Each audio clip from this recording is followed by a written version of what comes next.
Allegiance, please stand.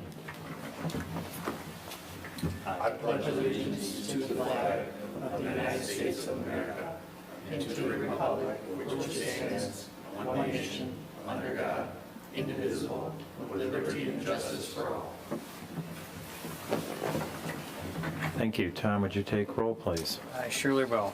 Chairman Fox, Here. Vice Chair Mitchell, Here. Secretary Murphy is here, Trustee McMullen, Here.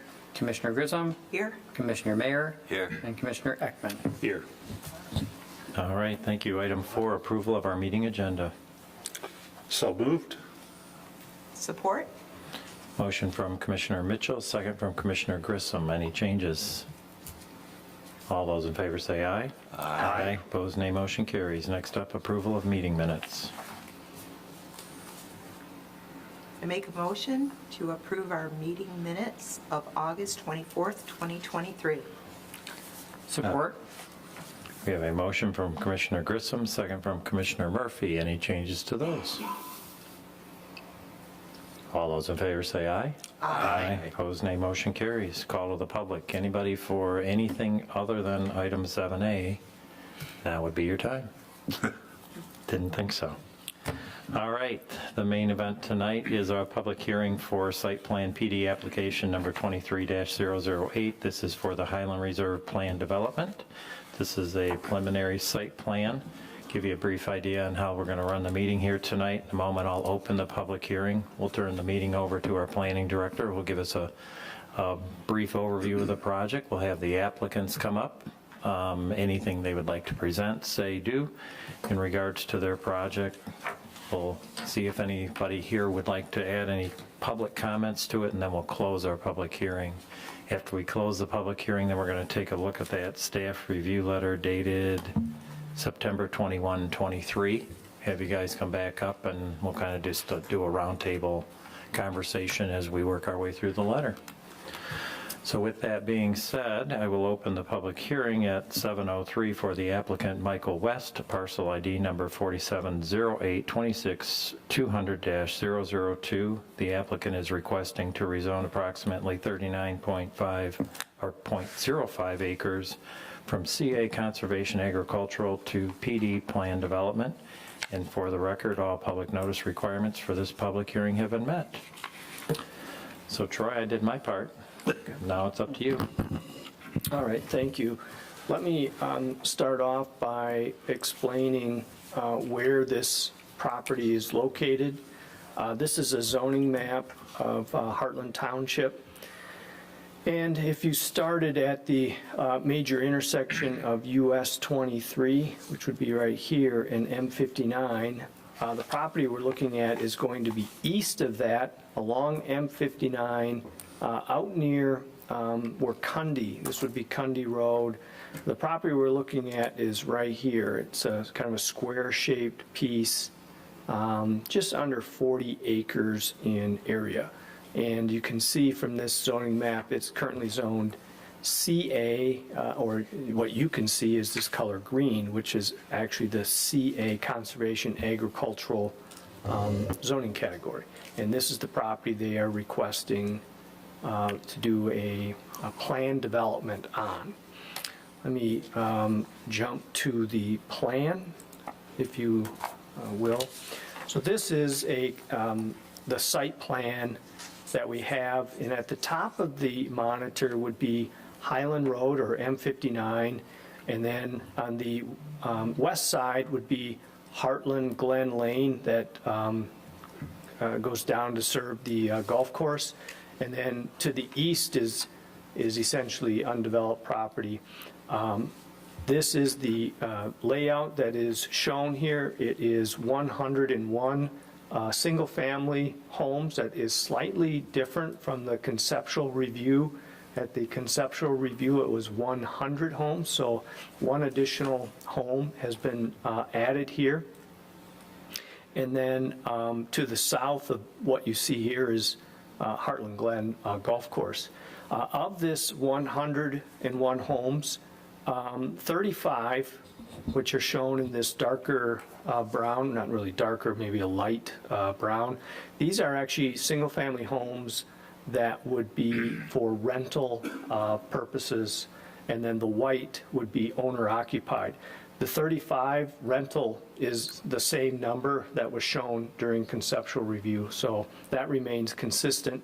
And then in this extreme north west corner is approximately 1.9 acres to be developed in the future as some commercial. So there's no set plan on this one, and we could certainly dive into that later as we get into it. But this area up here is the commercial, retail, maybe office portion of the site.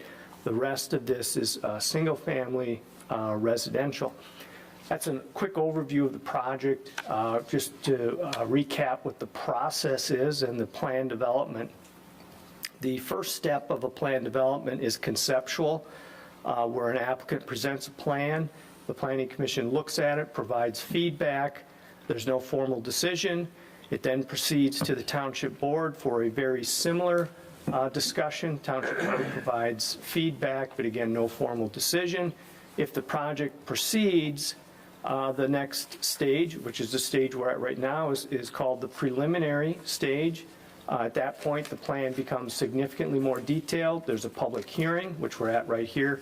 The Planning Commission would make a formal recommendation.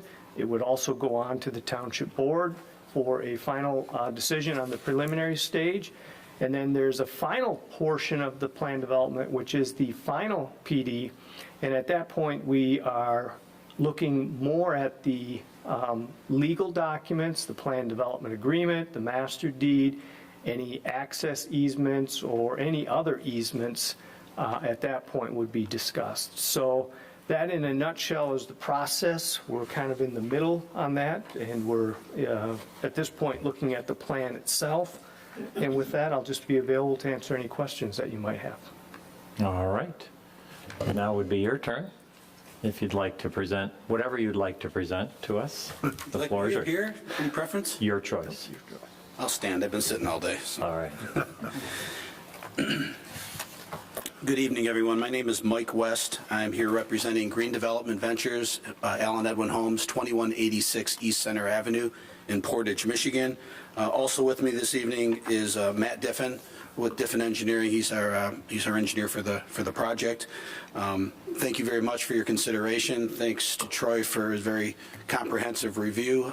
If you recall, we were back in front of you, first in front of you in March of this year with the conceptual plan, and then we've been working with Troy for the last few months here, last 3 months or so, finalizing some of the details of the step 2, as we call it, the preliminary site plan. So I know we're going to have a more comprehensive review of the review letter, so I'll kind of give a real brief overview of the project again. As Troy indicated, the overall property is about 39 acres. The 2-acre piece in the northwest corner will be retained by Mr. Yaldo for future commercial development. We're proposing our residential development on the remaining 37 acres. As Troy said, there's 2 separate kind of residential component. It's all single-family detached homes, but they're in 2 kind of development concepts, if you will.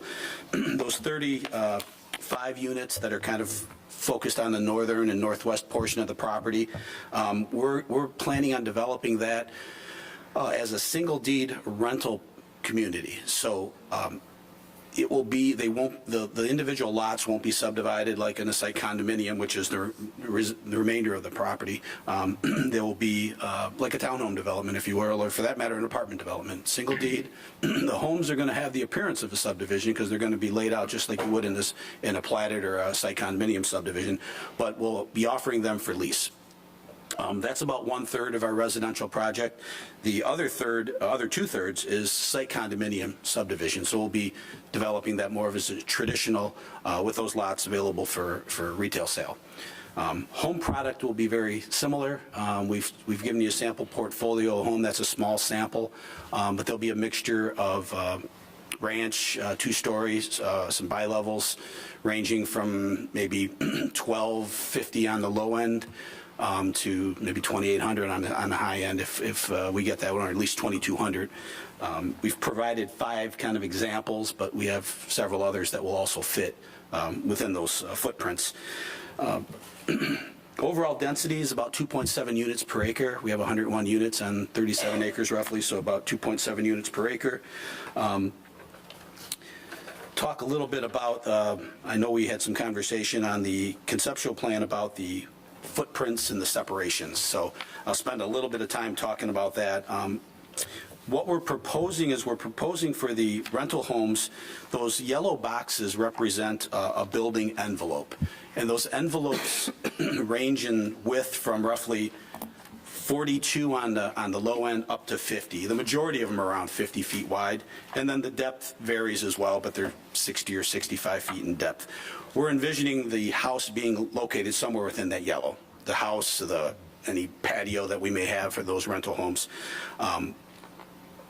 The space between them is 10 feet. We're proposing a 10-foot separation.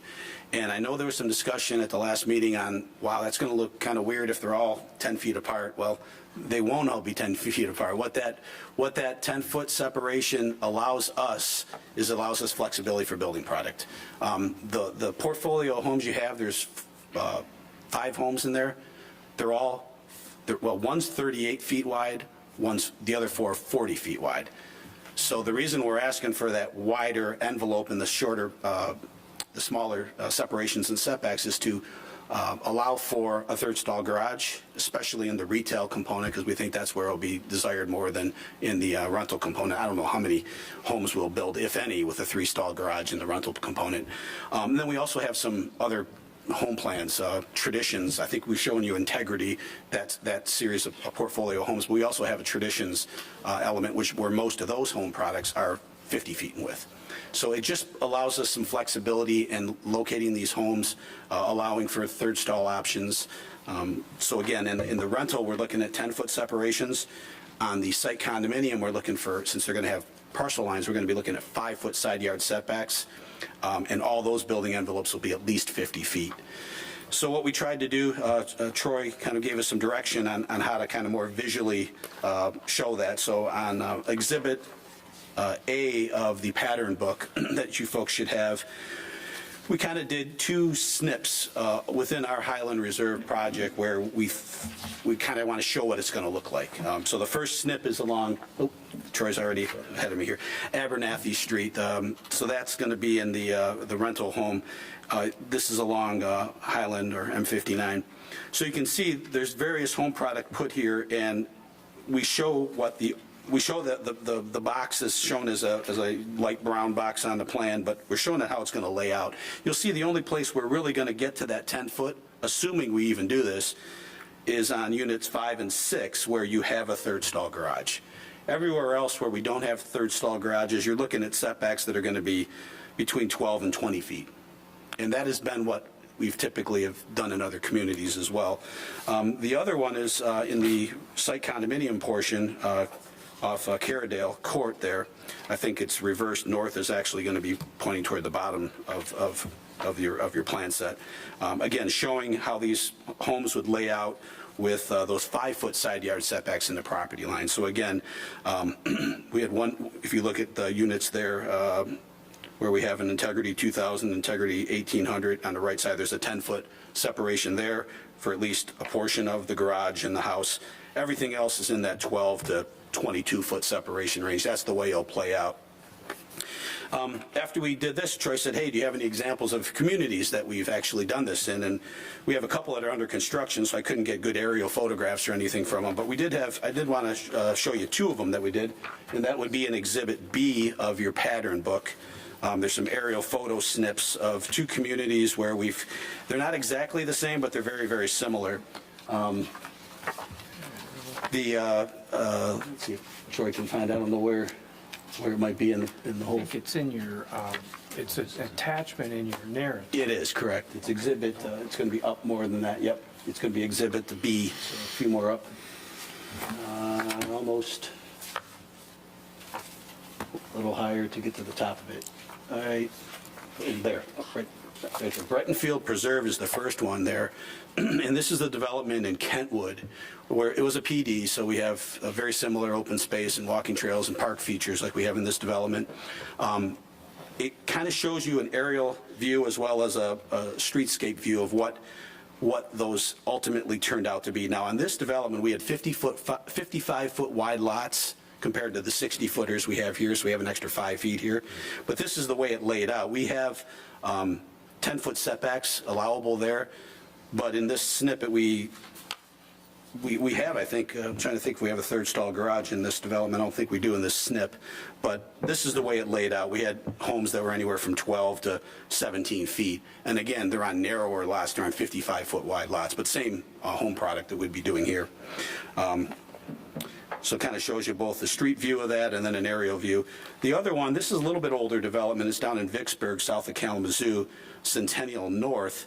This is more reflective of a 10-foot separation. We have 5-foot setbacks here, but again, those lots are 50-foot wide. So in most of those cases, we actually used it all because we had 50-foot wide lot, 5-foot setback, that left a 40-foot wide, and most of our home product is right around 40. We have some 37, 38, so you'll see there's 10-foot as well as some 12-foot separations there. But again, the lots here are going to be 60 feet in width, and it's like condominium portions, so an extra 10 feet wide that is on Centennial. And again, the reason I want to show that is we're asking for those 5-foot side yard setbacks, 10-foot separations, but we're not going to utilize them all. And we haven't in any of the other developments we've used. The only time we've come close to using a high percentage of those are on the very narrow lots where we had 50-foot wide lots. And in this case, we're proposing 60-footers. Let's see here. Open space, we do feel we've taken a lot of care in the design of the site to preserve open space features that are here. The ordinance requires 25%. Our plan shows approximately 40% open space, about 15.7 acres. In the project narrative, there is kind of a breakdown, and on the plan, the main plan, you can see different shadings. It's not as visual as that as it might be in your hard copy, but the really darker areas are the quote-unquote usable open space where recreational elements are proposed. The lighter green is the upland open space, and then there's a lighter green with a hashing over it that represents the wetland open space, and then the blue obviously is the stormwater basins. So all in all, we've exceeded the open space requirement by approximately 5 acres or so. We also are going to, those two open space areas are focused primarily in that southeast portion of the development, and then again in the west central portion of the development. Walkability, we have obviously sidewalks on both sides of all the interior streets as well as along Highland Road. We also have natural walking trails through the open space areas. And it may be difficult to see, but you'll see where the open space, where the walking trails come off the sidewalk, there's a sidewalk. You got to look closely, but there's a sidewalk that goes to a point that it transitions into a natural trail. So there's not a natural trail that tees right into the sidewalk, along the streets. It's going to be a sidewalk stub, transitions into a natural walking trail. Collectively, we have about 9,900 lineal feet of concrete sidewalk and about 1,850 lineal feet of natural walking trail. So that's over 2 miles of walkability without ever leaving this property. You can walk for 2 miles if you do the full loop. Also, we're doing an amenity in the southeast corner where the open space area is. We're doing a neighborhood park there.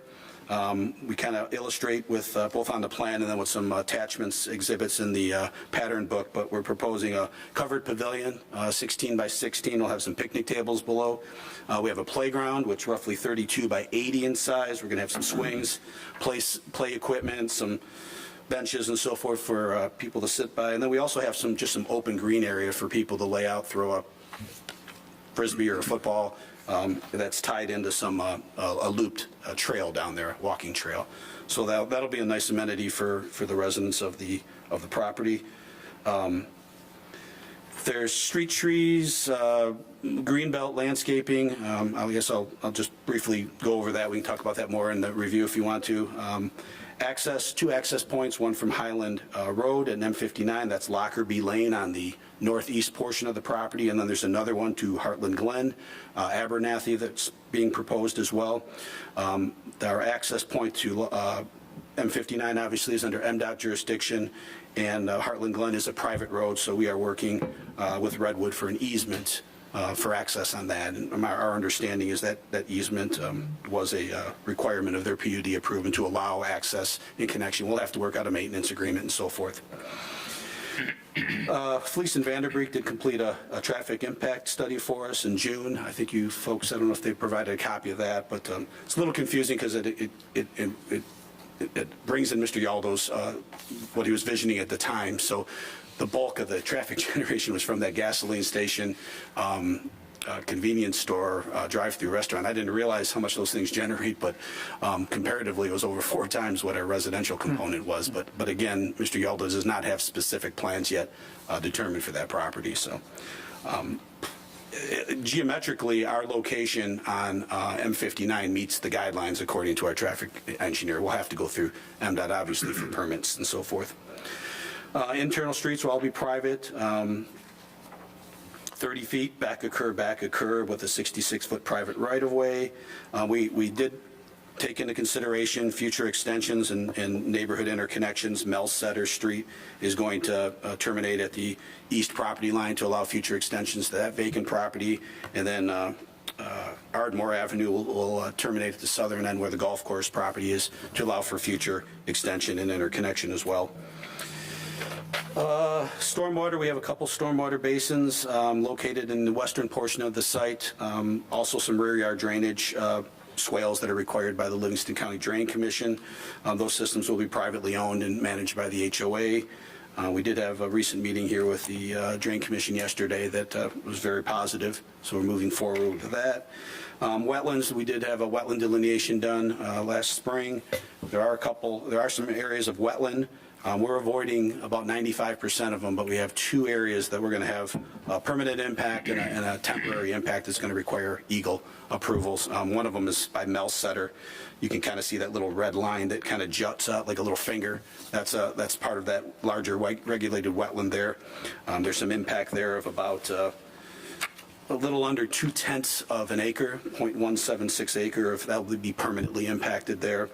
And then in the southwest corner of the property between units 31 and 32, there's also some temporary wetland impact, very minor, like 0.034 acres. So I don't even know what that is. I don't know. It's Not a lot. Not much. And so that'll be a temporary impact for some of the utilities that will eventually go through there. But we'll work with EGLE, obviously, before final plan approval. Other than that, I know we're going to have some further discussion. We think we have recognized benefits as required by the ordinance against substantial open space, 40%.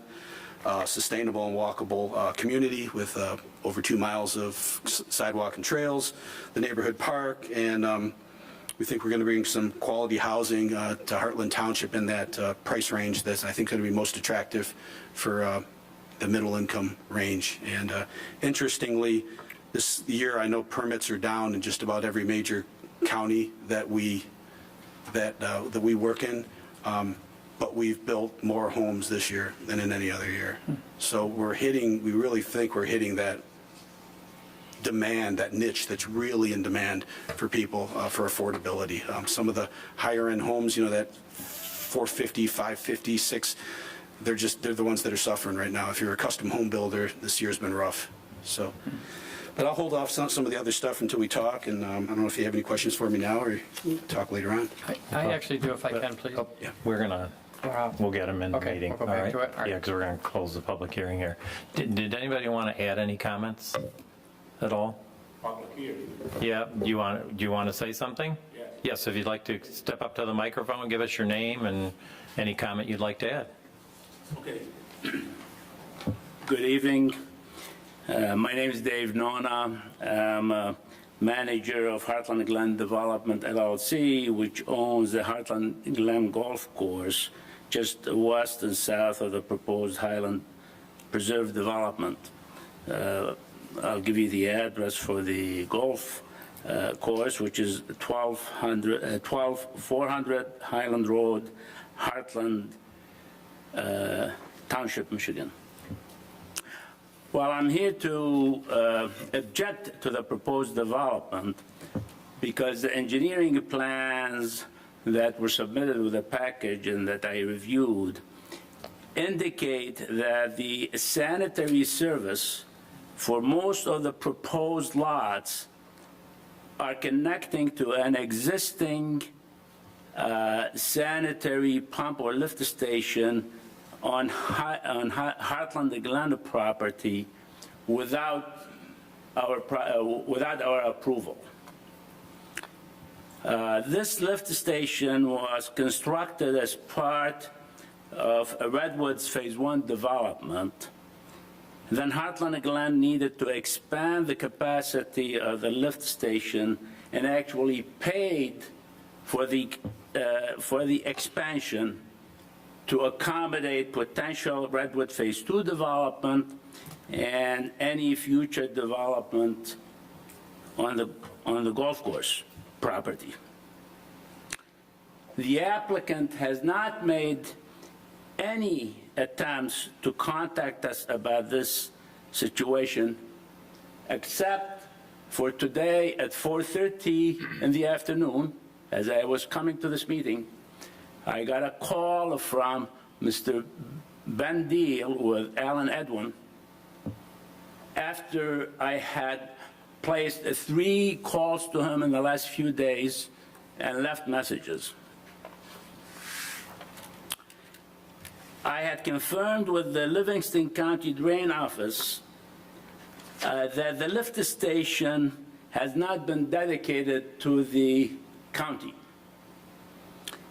And so at present, it is under the full control of Redwood and Heartland Glen Development LLC and can only be exclusively used by them. We are not objecting to the proposed development as such. And we want to maintain good relationships with our neighbors. But we are strongly objecting to part of their sanitary system, sanitary sewer system connecting to our lift station without our approval. There are other issues, by the way, relating to Heartland Glen Road that need to be worked out. I therefore respectfully ask the Planning Commission to table this application at this time until these issues are resolved. Thank you, and I'll be available for any questions. All right, thank you very much. Anyone else this evening? All right, seeing none, we'll close the public hearing at 7:27. Who from the applicant would like to come forward? We're going to go through the review letter, partake in back and forth conversation, answer some questions. You drew the straw, huh? Okay. So just to clarify the utilities, we are aware that we need easements for not only, we have to secure an access easement for our connection, we need to secure some water and sewer easements for this extension, which the sewer and water is actually, that's going to be down there, it's going to be in Phase 2. So Phase 1 is all going to be served from the existing sewer along. But either way, we're well aware of it. We've reached out to Redwood to initiate some conversations, and it's really more of a step 3 review item. I mean, it's a 3-step process: conceptual, preliminary. We're at preliminary. Once we get preliminary, hopefully, we will move on to the final engineering and getting all the easements and the agreements secured that we need, all the legal documents, as Troy indicated.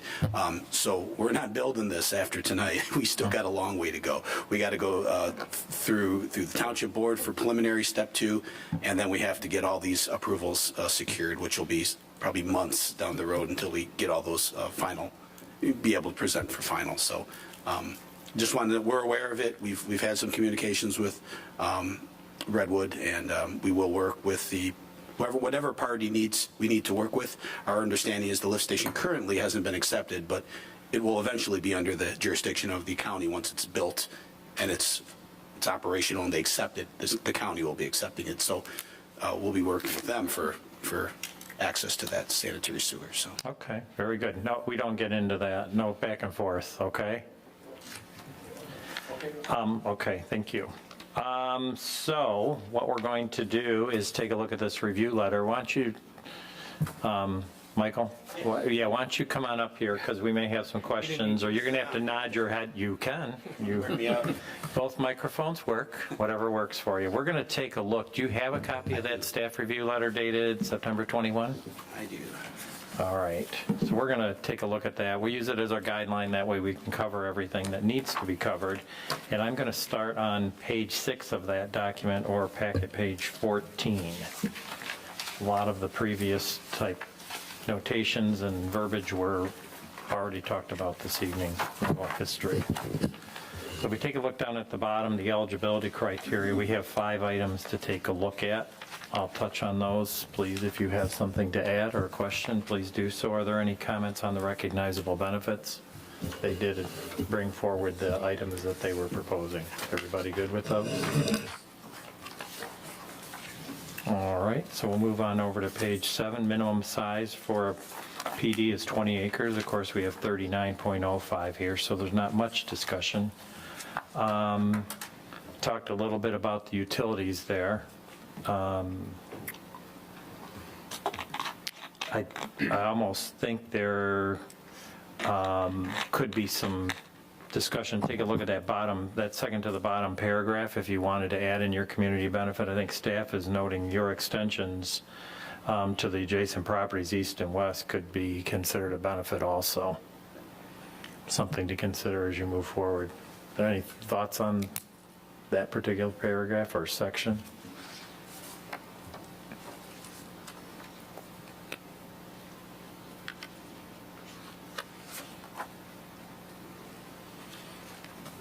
So,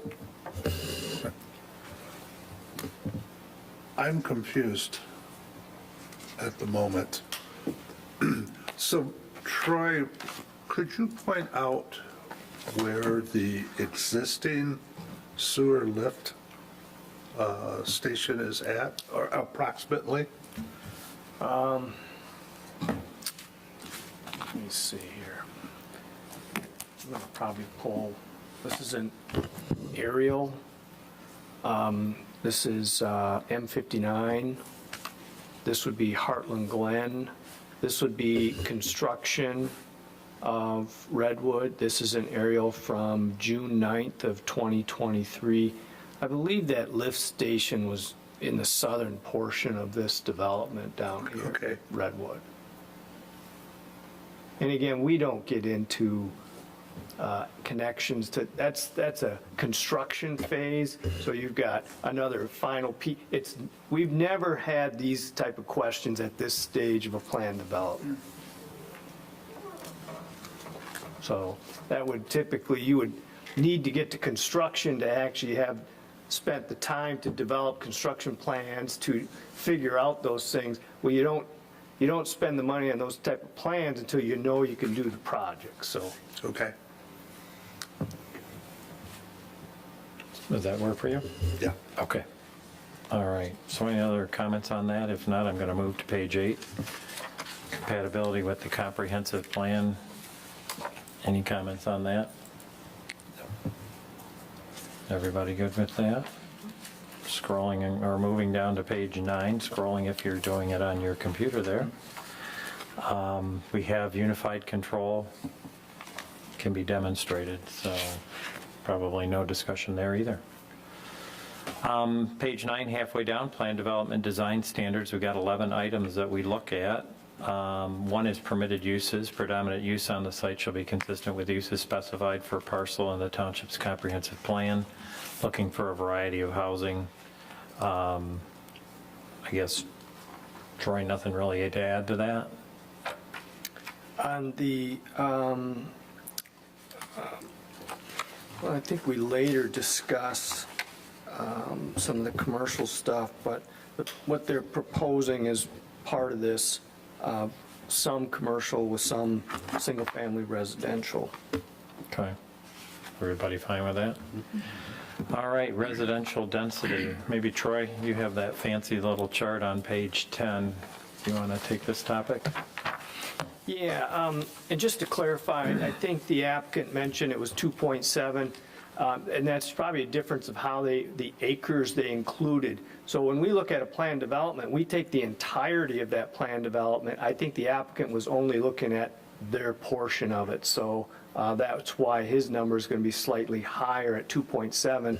Our calculation's at just under 2.6. So when you look at almost the total 40 acres, including the commercial, because that's all part of the project, you look at the total density of it, we don't exclude out the commercial portion or wetland portions or any of that stuff. We just take the total property and the number of units. With regard to the density, they're at 101 units. The normal plan development based on the future land use plan designation would allow them to go up to 156 units. So they're under what would be the maximum normal number of units. And then the plan development itself even has a density bonus built into it that has potential of up to 218 units. And again, they're at 101. Okay, any questions, comments? If not, design details. I guess the only real discussion here for me is just their commercial component's going to follow the ordinance. Is that what I'm reading here? So, yeah, that, even though it's all one property, at some point down the road, there's going to probably be two separate owners, and the commercial component, they're not far enough along in what they really would do with it, and so they're volunteering to just comply with our normal general commercial standards, our typical zoning, architectural standards, any parking requirements, landscape all of the normal zoning provisions that would apply for commercial development. They're proposing they would just comply with whatever those requirements might be for the commercial. Right. Makes sense? Everybody good with that? Okay, so now we're up to minimum yard requirements. Troy, you want to take this one too? Yeah, so in this case, the normal setback in the front would be 50 feet. They're proposing a 25-foot front setback. The normal rear setback would be a 40-foot. They're proposing a 20-foot rear setback, so that doesn't, the rear yard isn't quite, although it's consistent with other PDs, it's just not consistent with the general zoning. And then again, the front, 40-foot, they've got a 25-foot. Their goal is to make the driveways long enough to park a vehicle on the driveway, outside of the garage, and not cover or go over the sidewalk. But not a whole lot longer than that, so they're just at that requirement, or that's what they're proposing, if that makes sense. Any questions or comments on that? Looking for everyone? All right, let's move on over to page 11. Distance between buildings. I think there was a pretty good explanation there, but Troy, you want to touch on that? So they're proposing, so we got two areas here. We have rental units, and then we have owner-occupied units. So with respect to the owner-occupied units, they're proposing a 5-foot setback. So theoretically, with a 5-foot setback, structures could be as close as 10 feet. Now, the applicant has explained it's hypothetical and theoretical, and in reality, it's not likely that it would be 10 feet, and even if it is 10 feet, it's not for the entire building envelope of the site condo pad. It would only be for portions of that. And the same would really be true with the rental, even though there's not property boundaries, they would effectively be 10 feet apart, just like the owner-occupied. Yeah, that's what they're proposing. So that is somewhat, that certainly is a little tighter than what the current CA zoning allows, but somewhat similar to other planned developments that we've had Certainly Newberry, which would be just to the east of this, which is not built, but has gone through the same process, had similar setbacks in that development. Everybody good with the explanation and drawings that were given? Well, as you are aware, during the concept phase, I have concerns about a 5-foot side yard setback, where potentially homes could be spaced no further than 10 foot apart. Now, I understand the explanation that this would be rare, but at the same time, I currently sit on the Zoning Board of Appeals, and I couldn't tell you how many times we've had applicants come forward with a request to be granted a variance for infringement on yard setbacks. And very few of those we have granted. The ZBA has, in my opinion, strict criteria that we look at in order to grant a side yard, or for that matter, a yard setback approval. So what I'm torn between, I don't feel comfortable giving the developer the overall discretion of what I would call a severe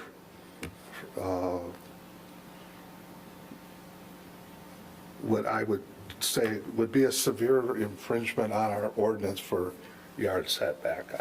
I don't feel comfortable, and I don't feel comfortable with the next applicant who comes to the ZBA and we would require that resident to jump through hoops to prove to us that they absolutely have to have this variance to do whatever they so desire. Well, we've given this developer carte blanche. That's my personal opinion. I don't know how the others feel. Troy, you want to add to that, or? I can, and I don't want to take away from any of those comments, but the charge of the ZBA, they don't establish any of the zoning. That's a legislative function that is performed with the Planning Commission and the Township Board. The ZBA's charge is to grant relief of those regulations, theoretically, in unique circumstances where there is a practical difficulty with the reasonable use of the property. So it's the regulations as they apply generally, there's always going to be an odd piece of property with some unique features to it that it just doesn't, those general regulations don't quite work. And so that's the Zoning Board of Appeals' job, is to hear those cases and grant relief in those cases. What we're looking at here is a slightly different role.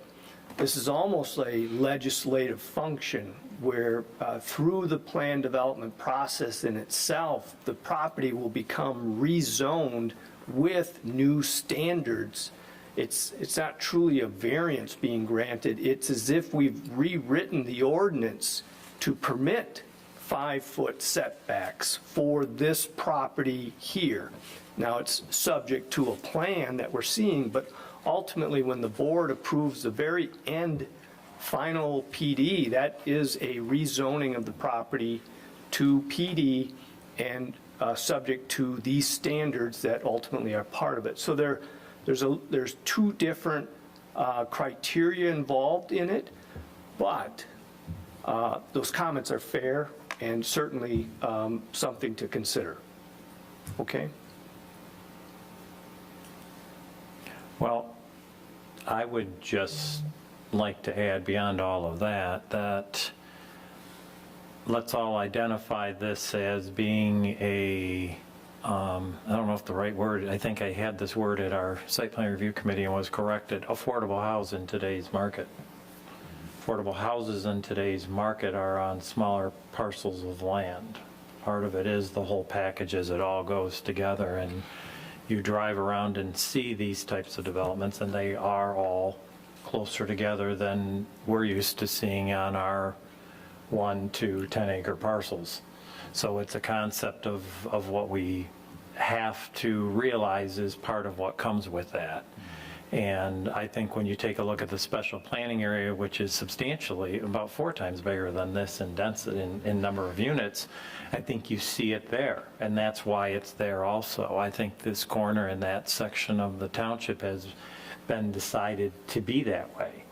There is a lot of open space around this development. They've explained how much they're providing, but the actual property and the distance between the homes is something different than you're used to seeing. But we do have developments, I don't know what their setbacks are, or side yard setbacks are, but you know, even a Mill Point as an example. Your homes are much closer together when you're looking at that type of situation. So I'm all right with it, because I honestly feel that's kind of what goes with this. Yes. If I could just add a little bit to what Troy indicated, usually in the PUD, it's like Troy said, it's a rezoning where you establish different criteria, but the standards for relief are different than a traditional zoning board of appeals. Those have strict standards for unique circumstances, practical difficulties, things like that. But in a PUD, those standards are not the same. There's a regulatory flexibility built into every PUD that allows the municipality to negotiate with a developer for things that you typically don't get in a subdivision. So for example, 40% open space. Well, you're clustering your homes to get that additional open space or the park feature or some of the other benefits. Importantly, we're not in violation of any building code or fire code. That's the thing I want. We have other developments where we have these, and what we do, my understanding, and I'm not a building official, my understanding is if 2 single-family detached homes are less than 10 feet, you have to construct a 1-hour firewall on those side exterior walls that face each other. Now, what we do is if it's less than 12 feet of separation, we're going to put those walls in, just as a fluff factor, just to make sure we didn't missurvey the lot by 6 inches or something like that, or the foundation by 6 inches. So we have a self-imposed requirement that we do. For example, on the site condos, if we're going to have a house on a site condo lot that's going to be 5 or 6 feet from a sideline, we're going to do that. Even though the building code doesn't say we have to, because it's less than 10. And theoretically, if we took it to the 5-foot line and then the other lot took it to the 5-foot line, we're going to have 10 feet apart. But if that first house is going to go 5.5 feet or 6 feet, we're going to put that wall, that 1-hour wall there, even if the other, we don't know what's going to be built on the next house, just to build in that factor for us. But we've done them in other communities. We have a pretty tight one in Waterford Township. It's 50-foot wide lots with 5-foot setbacks. And most of the home product is 40-foot wide in there, and that's pretty tight. But in return, the community wanted open space, wanted walkability, wanted a park, and that was kind of the trade-off in the negotiation in a PUD process. Okay. Any comments on that? Yes, I would like to comment on that, Mr. West. Part of the approval is on packet page 9 that we just got to the updated one that we just received today. Approval is subject to the following conditions, and number 6 specifically says applicant complies with any requirements of the Township Engineering Consultant Department of Public Works Director and the fire code requirements and all other government agencies. So the way I understand it is that you'll have to please the governing fire department. So if he's stating in his letter that, No, yeah, that's why that's in there. His letter is not code. I understand that. Okay. So, yeah, it's not code, but I think you still have to be careful with that department. Yeah, we're not aware of any fire code that requires, that speaks to this, and we build all over the state. I don't know if they haven't told us what the standard is. If they do have a standard that would prohibit this, it's governed by the building code, which has fire code implications as well, but yeah, I don't know what to say about that. I spoke to the fire marshal after the conceptual meeting, and he was talking about sprinkler systems, residential sprinkler systems, and other things. I get it. I mean, they're always thinking worst case scenario, but I think it's more of an ask than a requirement. It's something different for them. I'd like to also comment on Commissioners Mitchell and Chairman Fox. I side with both of them. I understand that affordable housing is hard to come by nowadays. And like Chairman Fox said, with affordable housing, you have to give up some things. You have to perhaps have homes closer together. But as far as Chairman Fox, or Commissioner Fox, Mitchell, excuse me, I've been mixed up. I would like to discuss the rental lots. You know, we all understand plot plans, building envelopes, and setbacks, and those are clearly shown on the screen there that Mr. Langer has displayed. But what about the rental pieces? That it's not clear to me on this drawing what the setbacks are for the rentals. So on sheet 5 of our preliminary plan set, I think it's the sheet right after the site plan. There's a rental portion envelope dimension. So what we did is we went through each numbered rental home, 1 through 35, and told you what that box dimension is. So they range in anywhere, like I said, from 45 feet in width at the narrowest one to like 50 feet for many of them. So, and then their depth is generally 55 to 65 feet in depth. That's not, excuse me, that's not spelled out under the typical rental. It is on the drawing to the right where it says typical site condo unit. Those are clearly stated 60 feet in width. Yes. On the typical rental unit, it's not. Do you have a table on the far left of sheet 5? Right there, Troy, a little further to the left, right there. That table right there gives, it might be hard to see because they're small, but it gives you unit 1 through 35, and those are specifically in the rental component of it, which tells you the dimensions. And again, from those boxes, they would be minimum 10 foot apart, 25 feet from the private street right of way.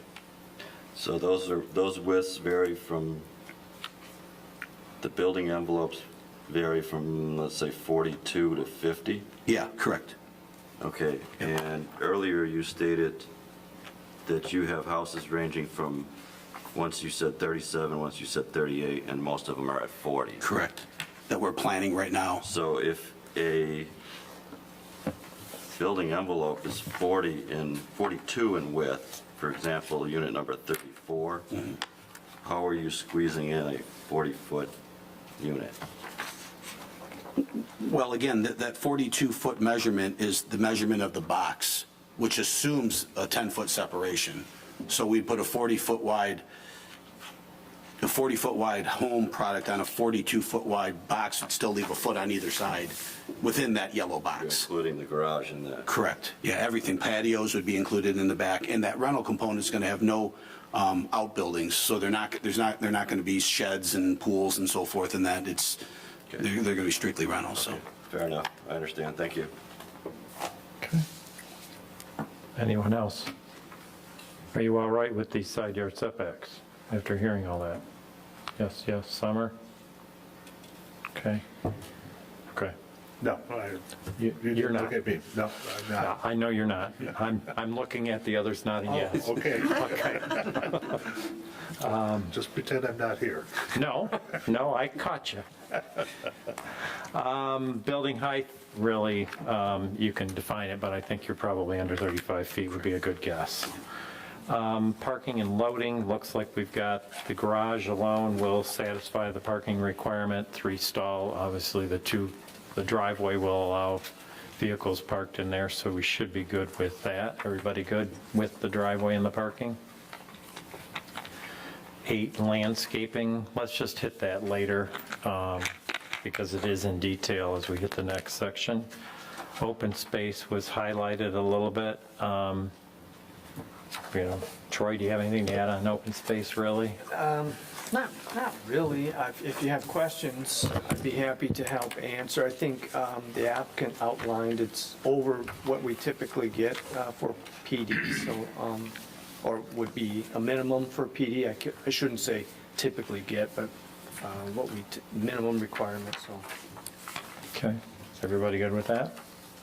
All right, so we're on natural features, the topographical survey, the tree survey, 3 wetlands on the property. Any questions in regards to any of that? Everybody comfortable with what they're seeing?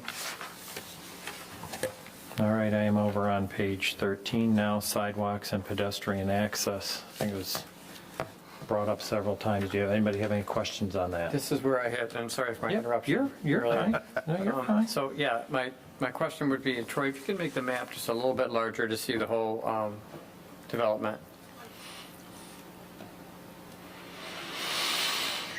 Oh.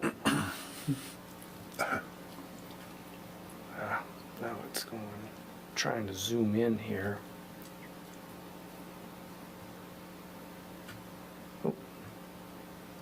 Thank you, perfect, right there, thank you. Yeah, so really appreciate the walkability and the 2 miles of sidewalk. The question would be is along Lockerbie Lane, where that intersects M59, Highland Road, the sidewalks will tie together with the sidewalk that looks like fronts the development, Correct. going across the whole parcel, I'm guessing, right, all the way to Heartland Glen Lane. So will it be left alone now, commercial, and then that will be filled in eventually when the commercial is built out?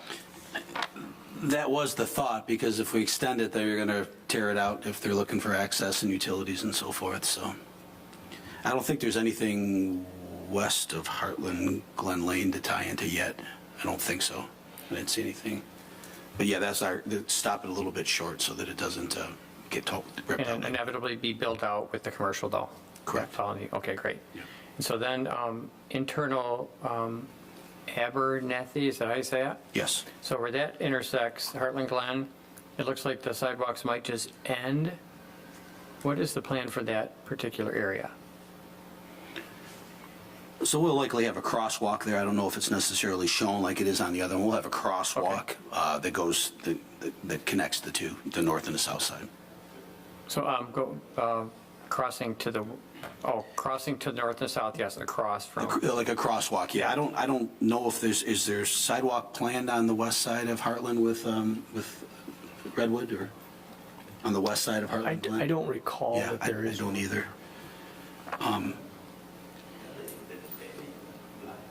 So that's something that I'd be curious to try to investigate to see what Redwood has planned, and if so, what would that look like to cross there? Because right now it's just a sidewalk that ends, at the road, so people that will use it will end up on the road. So yeah, that was my question, and thank you for that.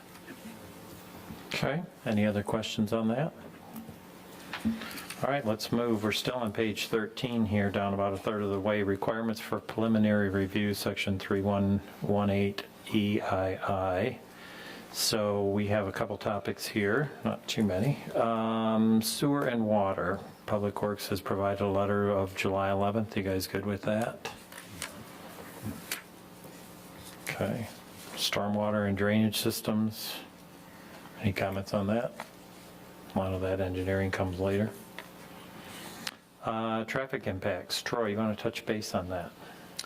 Yeah, so as the applicant has mentioned, they've hired a traffic consultant That traffic consultant prepared a 160-page report with a lot of data and figures and calculations. That has been sent off to MDOT. MDOT is still working on this, on the project. However, you have an email in your packet from MDOT that indicates that as far as this location of Lockerbie, and I think this is kind of referenced as drive number 2, this is an acceptable location. Drive number 1 was a theoretical one on the commercial. They had some potential concerns with that. MDOT is continuing to work on what other improvements might be needed on M59, whether a deceleration lane, an acceleration lane, cross a U-turn type of turnaround, whatever those improvements might be needed, for the most part are outside of what we typically deal with here, as long as we have confirmation that this connection is in a satisfactory location. Now, whether that needs to have an island put in so it's just right turn out or something like that, those might come up later on. But with respect to the location of it, they're okay with it. So what other improvements are going to occur on M59 as a result of this? I don't have an answer on that part of it, but so that's what we've got going on, if that makes sense. Okay, any questions on that?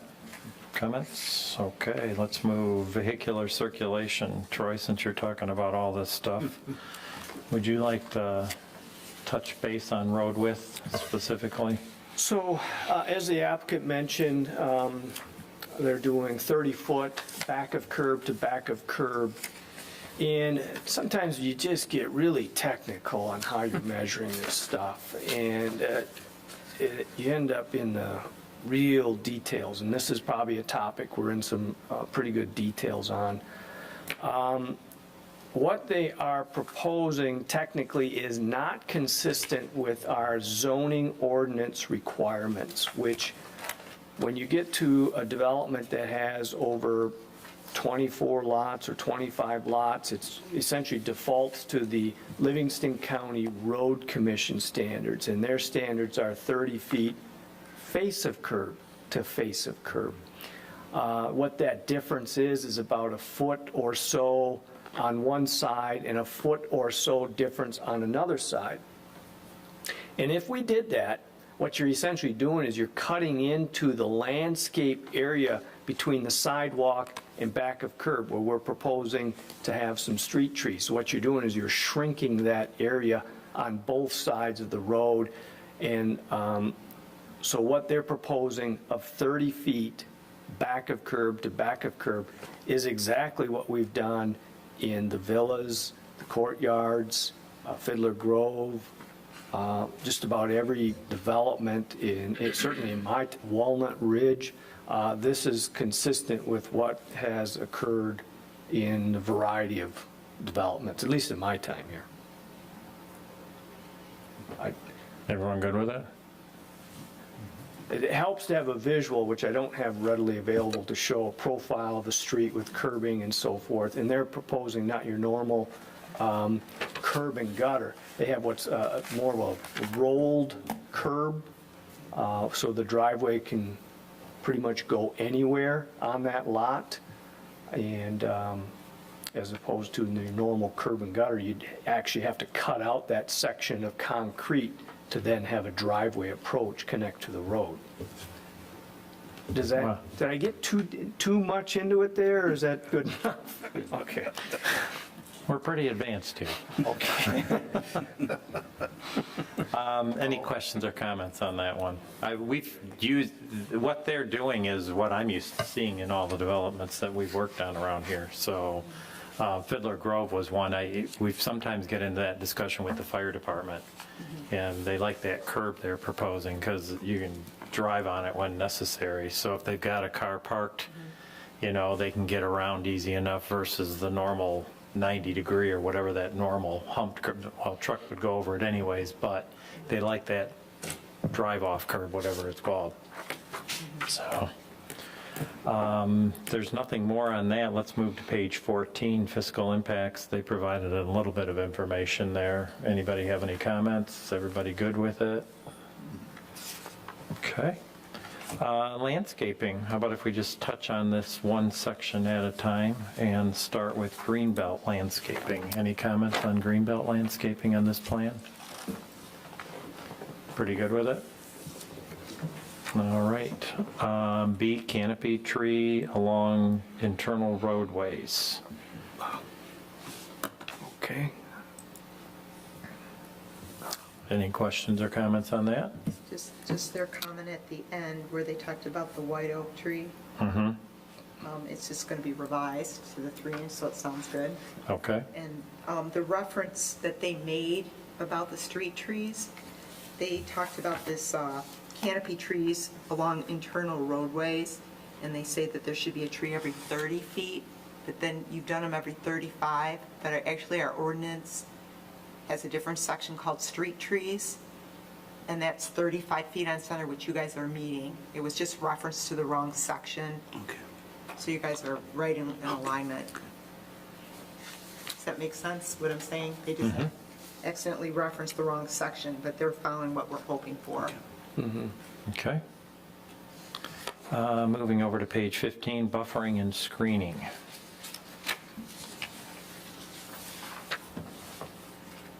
Any comments on that? So they put this on us again to determine, right? So I guess we wonder, like, on the south side where the golf course is, right? I don't know how later that's going to get developed. We don't. This is a higher density type of development. I don't know if later it's a lower density single family, right? And if that's the case, then they owe a screen, That's our ordinance, so I don't know what we do, not knowing right now, how to address it, what we think. It's just a good question what to do. So the future land use on the south of there permits up to 4 dwelling units an acre, which is Okay. what this property is 4 dwelling units an acre, but they're at 2.6. What is that going to be to the south? Well, there's a whole lot of uncertainty. That may remain, that they may have a golf course on that property. There could be some residential development, but a portion, you're almost looking at the clubhouse portion of the well, let me switch to an aerial here, instead of me trying to explain this. Maybe let me show you a little bit. So if you can envision a property line, I don't know, somewhere in here, and then here is the parking lot and the clubhouse of the golf course. So some of this is up for potential development. We're just really into hypothetical here at this point, so that's why it's going to be up to the planning commission. These are just uncertainties that, Right, does that make sense? it does. Well, since it's proposed at a similar density to what this is, can we just accept what's on the plan now then? And not require more because we don't know? We don't know, and I wasn't aware that it was, I was remembering something that I thought the density kind of went up as you got closer to M59, and then as you got further Yep. south, it got less dense, so, yeah, sounds. Well, that would be see, this property's in a slightly different special planning area. This was a special planning area from like the 90s. We amended our master plan for the Redwood property, and then south of that, and that's a newer special planning area where the northern portion of that could be upwards of 5, and then as it went further south, see that property is a fairly good sized piece of property and goes all the way down to Lone Tree, which is almost an unimproved road way down. Then as it gets south, it's much more rural, and the goal was to be much lower density what down there. I was remembering. Yeah, not so much here, though, that was already set at just 4. Okay. I'm probably talking too much, I No, apologize. So, it's just, I kind of remember another plan like you just described.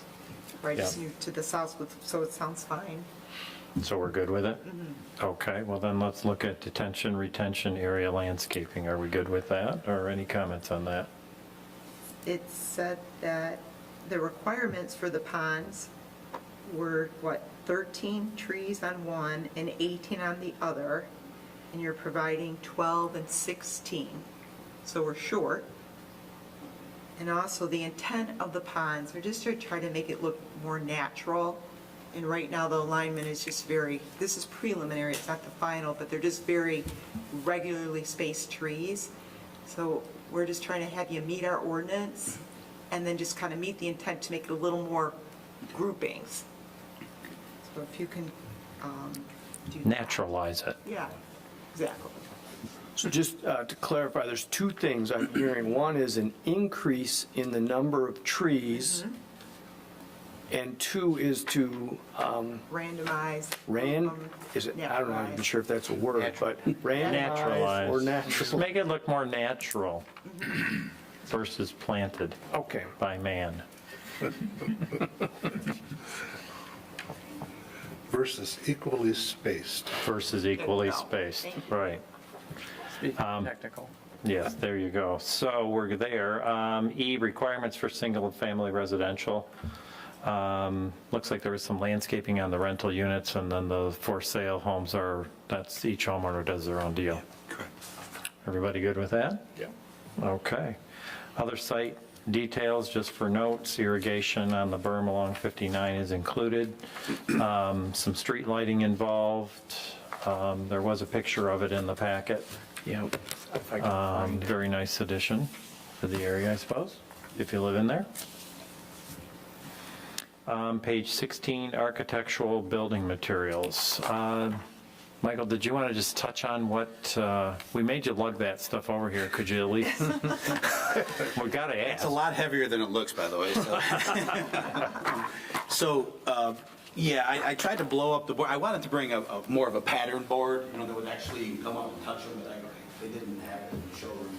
Online, you can go through our showroom, and we'll take you through a tour of everything, but it's pretty cool. You can pick out everything from siding, we have all these different colors, and if you want stone added, it's a elevational option, upgrading the stuff I have on this side here, which we have some of the materials here. The standard portfolio home that you guys have in front of you here today doesn't show stone on it, but if you look at, there's elevations options that you can add, like elevation C has some stone options. We even have elevation B options that have more stone, but what we typically don't want to do is, that's a decision for the homeowner who's buying them typically, what they want to do, because, every one of those is an upgrade in cost. Some people would rather take that extra $5,000 and throw it at a kitchen or throw it at a bathroom or something inside. But we do offer it, and if you go to our website and walk through that showroom, we bring people in and they get to walk through the whole, it's like 4 hours picking everything out for their home and talking about pricing differences and so forth. But I did bring some of the siding examples there. There's some color.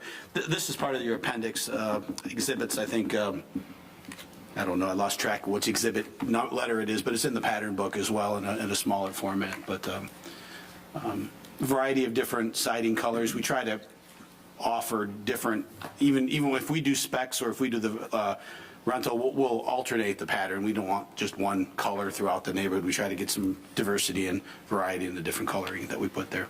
Do you, curiosity, do you not allow 4 homes in a row to pick the exact same thing?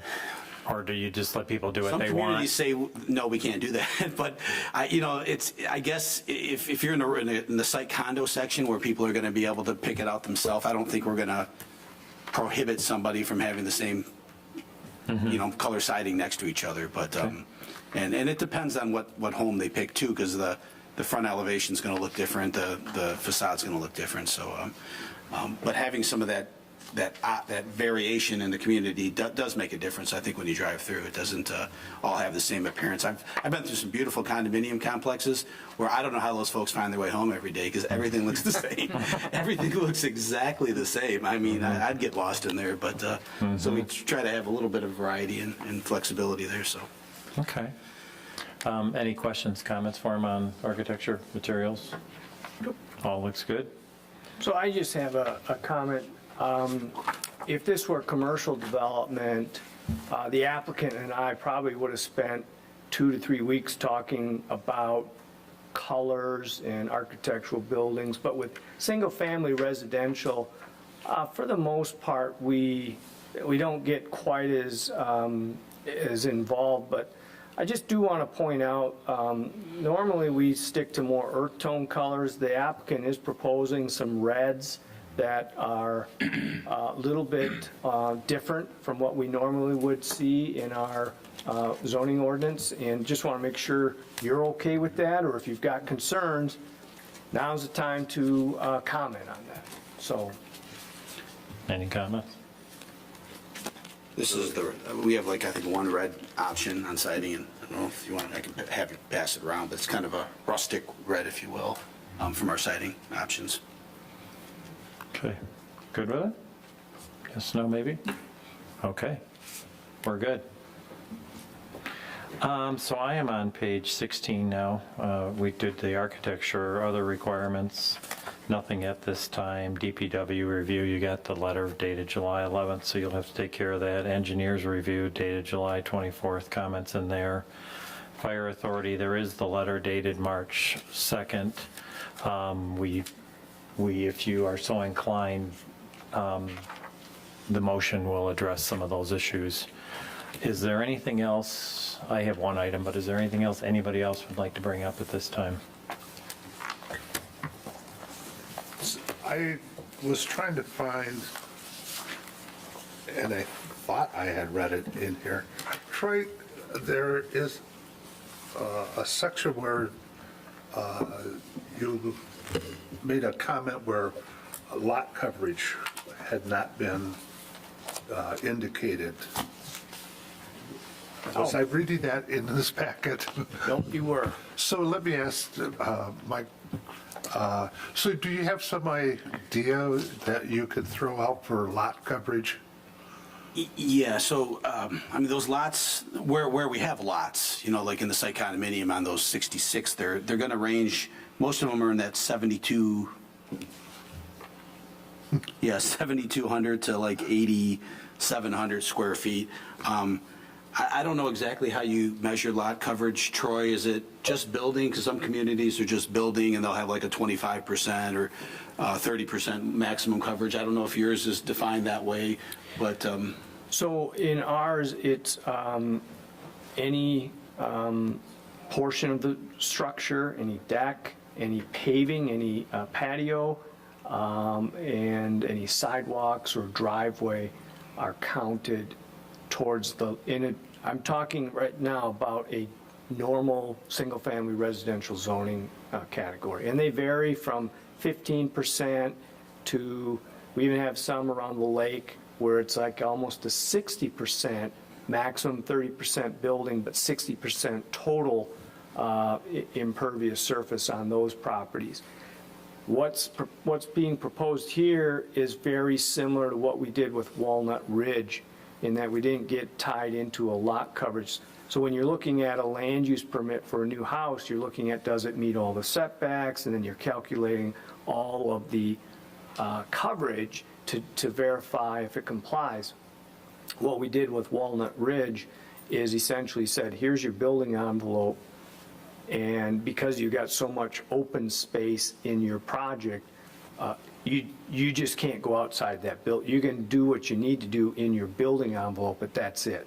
So that's what we were looking at here, is all structures, all patios, all decks, all have to be confined. If they want a swimming pool, although the pool itself doesn't count towards lot coverage, but the concrete patio around the pool would, all would have to be wholly confined in that building envelope. And then you're not worried about specific lot coverage, so to speak. They're just confined to whatever they can get in their building envelope.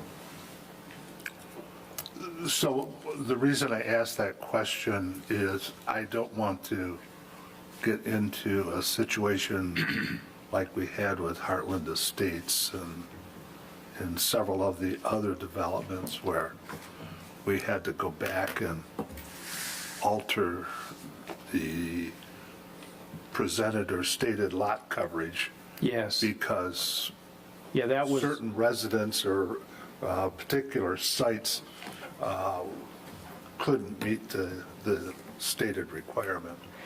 yeah, so, and you're right, and that, this would alleviate that. Okay. And what happened in that development, just to let you know, is that had been a development prior to me, and when I got on board and reviewing land use permits for new house and deck, well, they exceeded the lot coverage, so I was crashing people's dreams and telling them they can't do this. And of course, they would say, well, why can't, it's smaller than the house next door and that one down the street. And so we investigated and found out, holy cow, we got quite a few out here that actually exceed what the lot coverage is. And as we investigated it further, we found out it was more than just quite a few. It was a good chunk of that neighborhood didn't comply. So we amended that plan development standard, and certainly you were on the Yeah. planning commission to recall that, so. Yeah, I just wanted to make sure that we didn't fall into that Yep. scenario again. I've seen that happen in communities, you know, with small lots, especially along the lake, because people usually build a big house on a small lot on the lake. So we had that problem when I was with the city of Portage on our lot coverage standards for our lake lots were a lot different than our internal ones. But I just did a rough calculation. Building coverage, if we did 30% on a 7,200 square foot lot, we're at 2,160 on house, and we don't have any homes that are that big. I mean, even the 2 stories are obviously don't have that footprint, and Right. we don't have any ranches that are in that 2,000. Our ranches are more modest in that 1,800 square foot range. So I don't think you're going to have those issues with us. I just can't speak to it because I've never really calculated. You know, you have a 2-car garage or 2-car driveway that comes up from the right of way 25 feet. That's not much. You might have a small patio or deck off the back. I don't think there's any prohibitions for you know, accessory buildings in the backyard of the site, condo lots at least, but even those are going to probably be minor. So I don't think you're going to have those problems with us. I just don't know if I can give you a number that we'd be able to commit to unless I went back and It sounds like we don't need one. Right. What Troy's saying. Okay. Yeah. We're not looking for one. Anybody else have anything? I have one item. I'd like to, it relates to actually the 1.9 acre commercial piece that is there. And on page 4 of the staff review letter, the proposal is that we're going to basically allow a limited list of GC-approved businesses to go there, which I have no problem with that, and I have no problem with the list that is there. The issue I'd like to bring up is that for like a gas station, that is a special use. And they want it to be just a permitted use, which means we're waiving all of those criteria that we use on a special use for a fueling station. I'm not personally comfortable with that component. I'm not saying I'm against a fueling station, I'm just saying I don't think we should make it a permitted use. So if the opportunity is presented, I would like to take, and since they're going to follow the GC guidelines on landscaping and architecture and all that, well, why don't they follow it, the process for the uses they have listed? So a special use for a gas station, a special use for a drive-through, the rest of it's just straight up permitted. And then we are no different than a GC parcel anywhere else. But if you will just allow it, you've eliminated that opportunity of that review. You've also eliminated the public notice to all the neighbors. And then it just shows up. So I just think we should think about that.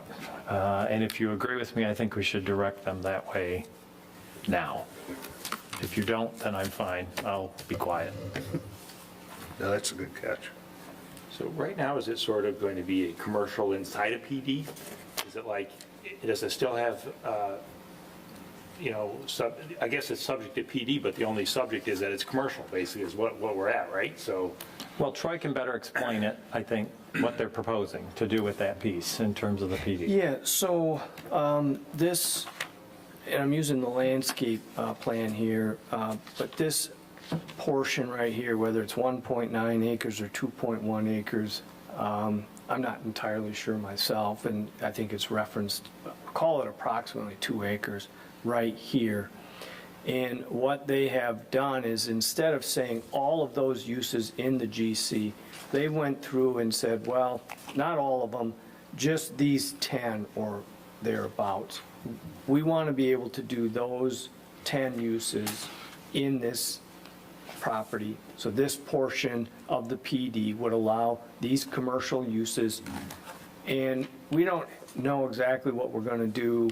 I'm kind of speaking as if I'm the applicant here, so bear with me. We don't know exactly what we're going to do as far as architectural or setbacks or parking. We would just follow whatever the normal commercial standards are. Now, the way this is written is those uses are listed subject to a site plan. So they would have to come back in front of the planning commission when they propose to do something on there. They'd have to come in front of the planning commission for a site plan. Now, just so you're aware of that, there's no notice sent to any of the neighboring properties. It's just the site plan that's brought in. Same site plan as a special use permit, but just there's not a notice process, there's not a public hearing process. And they have to have the building elevations. All of that part of it would be the same. But they've got it down as if a special use permit would not necessarily be required. What Chair Fox is advocating is, well, maybe what we should do is just, since we're going to follow the general commercial, still okay with just limiting it to these uses, but any of those that normally required a special use permit in the GC district, why don't we just have those continue to require a special? That's, if I'm summarizing exactly what I'm saying. correctly. Yeah. And so that's the question he's asking, how do the rest of you feel about that? I don't know if I answered that. I kind of talked and rambled. Yeah, so Did I answer your question, though? essentially, if this makes it through final, what you've done is basically rezone this as commercial for all practical purposes without any requirements for any special use. Well, you could if it- certainly, keep in mind, it's a PD, and when we get to the final, you could certainly build in all of those standards that we're talking about, as well as any others you might feel would be important that might not be listed. We didn't do that here. Right. But if you felt that there was something extra that you wanted in there, you're within your right to call that out if you want to. You don't have to. And what the chair is suggesting is he's calling out, let's make that a special use permit for those. I believe everybody else has to go through that process. I don't know why this one wouldn't. Again, I have no problem with the list. Right. I just don't know why you would not put it through the same process, since it's a standalone 2-acre parcel GC. Agree. I mean, if you took the it's not Hungry Howie's, the center to the west and wanted to put a gas station, they would have to go through that process. But this would not, by the way they've written this. I would like them to go through the same process as everybody else does for that 2-acre parcel. That's all. I agree. Okay? Good catch. I think the way we wrote it, we intended it to be whatever the ordinance, whether it's a principal permitted use or a special land use. I believe, that was my understanding, but again, I'm not going to be the commercial developer. Mr. Yaldo is here. I don't think he would oppose to that. That seems reasonable. I don't know Well, if you'd like him to speak or not. Well, here, I'm just going, if we all agree that's what we want, Right, then there's doesn't matter no what I say. discussion anymore. In the letter, it says none of the proposed uses are considered a special land use. That's what caught my eye. Okay. I said, whoa, wait a minute. Okay. All right, so that's it. But if we all agree, there's really nothing to talk about. So we'll make it that. I could agree to a bunch of things on the commercial piece, but I just don't know if the gentleman behind me will agree. Again, not opposed to what's presented, just how we process it. Yeah. That's it. Anybody else have anything? Yeah, Jim? If you don't mind, could we go back to the lift station? Who owns the lift station? Does Redwood own that lift station or the golf course own that lift station? And who has jurisdiction over that? Is it going to be the county? And who could tap into that? Those are all really good questions. So the lift station right now, as I understand it, is under construction. Okay. County Drain Commissioner's office jurisdiction is not interested in taking that over until it's completed to their specifications. So it's under construction, so the Drain Commissioner's office is not interested in taking it over at this point. Okay. So they're waiting and inspecting. So your first part of your question was, who owns it?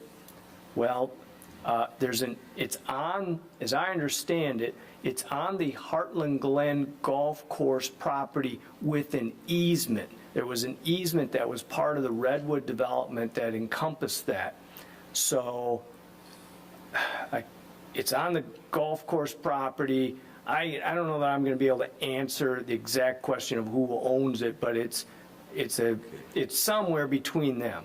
I just don't know the answer to your question, but that's certainly searchable to obtain that. So after the completion of the construction of it, it's turned over to the county. And then the county They call the shots. they Yeah. call the shots on who can tap into it Yeah. and how much more it could handle. Yes. Thank you. Yeah, we don't typically get into that sort of stuff here. Thank you. Any other questions or comments for the applicant or for Troy?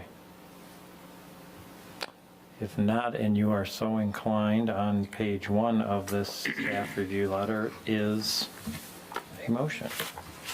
And we do have the copy that was on your table tonight.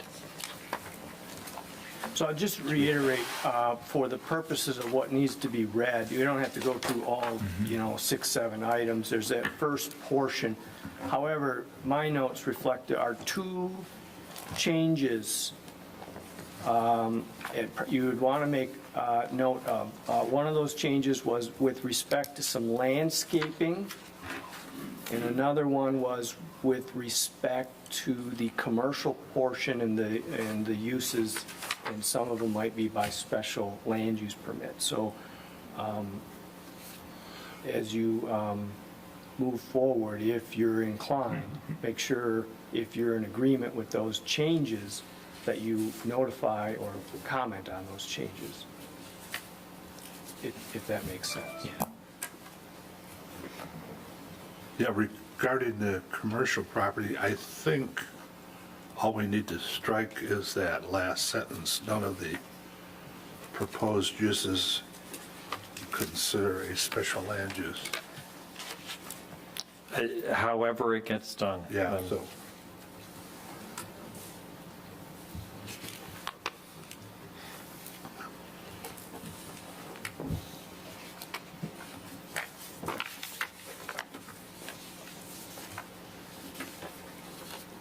Okay, we've shortened up the reading of motions now, so.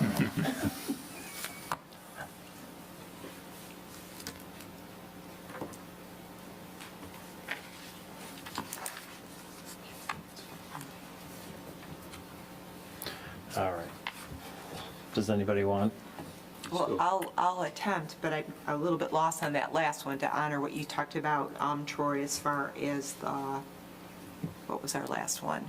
It was The special uses? special uses. We'll help you. You'll help me? Okay. All right, here we go. I move to recommend approval of site plan -PD number 23-008, the preliminary plan development site plan for Highland Reserve plan development is outlined in the staff memorandum dated September 21st, 2023.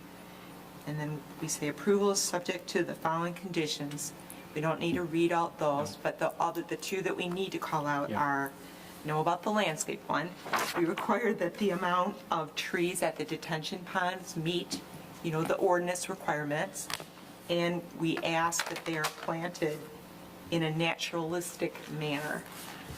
The next one I need help with, and it has to do with commercial development.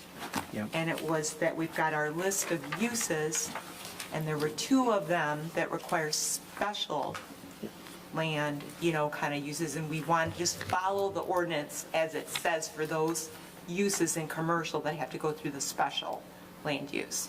I think that's good enough. That's good enough. That'll come out beautifully written. So, The intent is there. okay. I can support. All right, so we have a motion from Commissioner Grissom, second from Commissioner Murphy. Is there any further discussion on this? All those in favor say aye. Aye. Opposed, nay. Nay. So we have a note. Mitchell? Motion carries. Congratulations. Thank you. And good luck on the next step.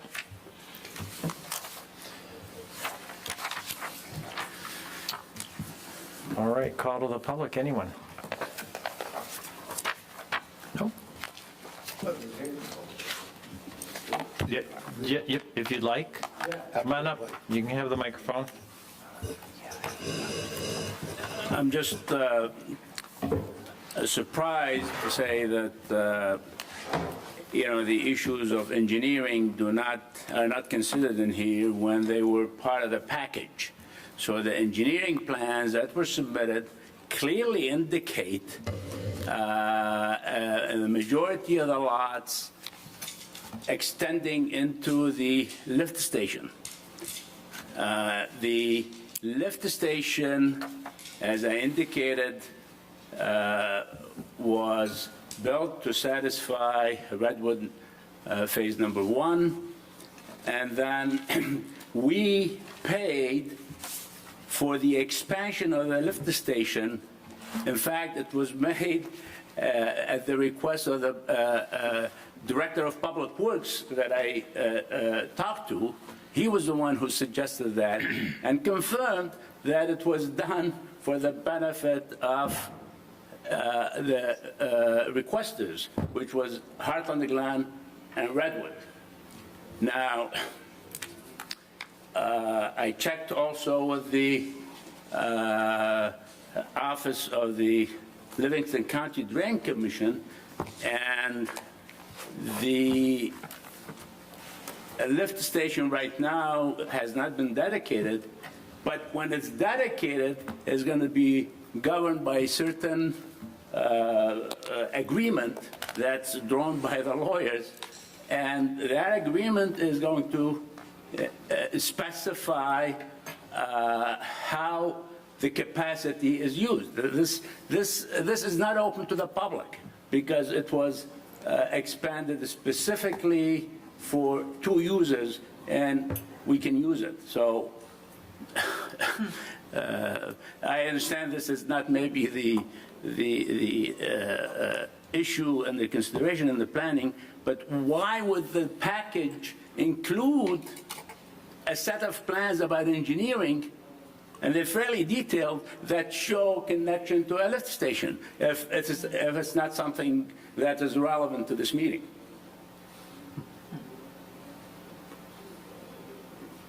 Okay. These are my comments. All So- right. Thank you. But we intend to pursue the issue. We want to work with everybody to work it out. Yeah. Okay, very good. Okay. Thank you very much, sir. Thank you very much. Number 9, planner report. Troy? I have just a couple-hour dissertation I have no. You cut it back. All right, so committee reports, comments, anybody, anything? So, yeah, I do. I don't know, Troy, you've heard me talk about this before. I don't know if this is the appropriate forum to bring it up, but it has to do with traffic and safety in the township, primarily in areas where there aren't proper signage that is on it's on commercial property. So I don't know what our guidelines are there, what control we have. Example today, if we all know that if you're driving off M59 into next to Speedway going south, there's traffic that comes out of the Speedway pumps. And I don't know, I drive it every day, and I was almost hit again today because there's no signage of the people leaving Speedway heading to the east to connect to go to 59 or down by Mexican Fiesta. So that is an issue there, and I brought this up to Troy before. But then in the Rural King parking lot, there are so many areas that there's stop signs missing. I'm concerned for the general safety and the welfare of the residents in Heartland. Now, I don't know if folks don't drive through there, take a drive through there, you know, behind the new Dairy Queen and McDonald's and over by Rural King. And so I just want to make a comment that I feel that this should be addressed for safety reasons. No, I was, to piggyback on that, I was with some people that were out of town, and we went over to Rural King, and where it T-bones into by the old Burger King, it was missing, and it was later at night, and they just drove right through it, and I'm like, oh my gosh, there's a stop there. We would have been T-boned. And that just came up the other day, so. So several of the sign stubs are there because snowplows have knocked them down and they're missing. Now, I just have an eye for this stuff, and it's all over within that development. And it's also, again, leaving Speedway, as I had described, a young girl drove right out in front of me today, and luckily I was able to step on my brakes and avoid an accident. And it happens pretty often right there. There's no flow of traffic throughout that whole area, and I know it is commercial, so I don't know what we can do about it, unless we can approach the developer there or whoever has jurisdiction over it and ask them to, you know, I guess, make that a safer area to drive through. I can comment on that. It's probably been a few years, maybe 5 years, that we did reach out to Speedway. So that plan was approved prior to my being here. There was no requirement on the Planning Commission approval of a stop sign. The township has no jurisdiction to go out onto private property and require them to install stop signs. We asked the manager, they refused. So that just kind of ended it there, at least with respect to the Speedway site. Also, just to point out, there is no laws that would govern anybody from just blowing right through a stop sign inside of a private parking lot. You're not in violation of a motor vehicle law. So whether or not the stop signs actually would improve safety is debatable. But with respect to Rural King, if there were stop signs in there, we can certainly go back to them and talk with them about replacing those. Or in any other site, we're certainly, even if it's wasn't shown on the plan, we can certainly ask them, but just so you know, we'd have no legal authority to require it. So, if that makes sense. It does, and I appreciate that address. Would it be reasonable to go to the Livingston County Sheriff to have a conversation then regarding the Speedway? Because maybe there's been many accidents there. If no one cares about it, it's interesting to me. And I'm not trying to say that this body doesn't care, but it seems like it would be something that would be pretty simply taken care of. And I understand that maybe there would be no law broken by driving through a stop sign, but I think we all know where there's stop signs. It does give direction to traffic, because we're used to it on the county road. Most people don't know that if we go onto private property. I never knew that I didn't have to obey stop signs on commercial property, so. I'm not going to do another one again. Now I know. It wasn't you today.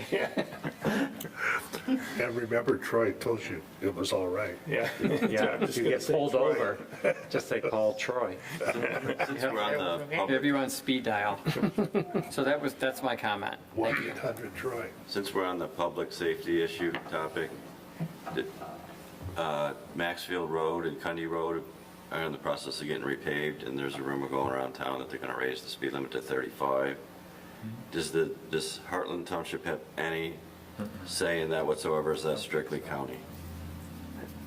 I don't know if I can answer that question specifically. I know we in the planning department have no say on that one, but I don't think, I don't think the township has any direct authority on that, but I wouldn't be surprised if the township isn't asked, if they're proposing changes, I wouldn't be surprised if the township is asked by the road commission with respect to that. But I don't necessarily have an answer on that, so. Would the head of DPW know that answer, right? Yes. You probably know Yep. that, right, DPW? Thank you. So not to belabor the subject, but probably 5 years ago, Pleasant Valley Road, there was a study done, paved Pleasant Valley from about where Giggler's Farm is, where the pavement ends, down to Commerce Road. And I heard that it was a $100,000 study that was done. Now, I don't know whether that's just a rumor or what that, but is there any information on any plans to pave Pleasant Valley Road? Well, that's an excellent question. The only official answer I can give you on that is, I don't know, but That's I could fair. check on that. Don't you have gossip or something? What are you people I'm talking kind of about? out of the Standing loop. around the water cooler all day.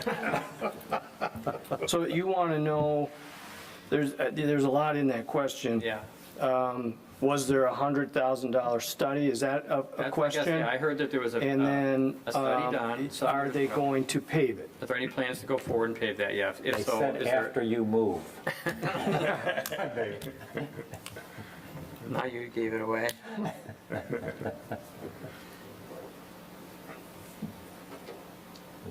Okay, you can check on that, get back with it? Yep. Perfect. Anybody else have anything? How about a motion to adjourn? Move to adjourn. Mitchell and Second. Ekman. All those in favor say aye. Aye. Opposed, nay. Motion carries. Thank you. Troy will want to look at that. Oh, yeah, we got to give that up, yeah. Thank you. I'm keeping my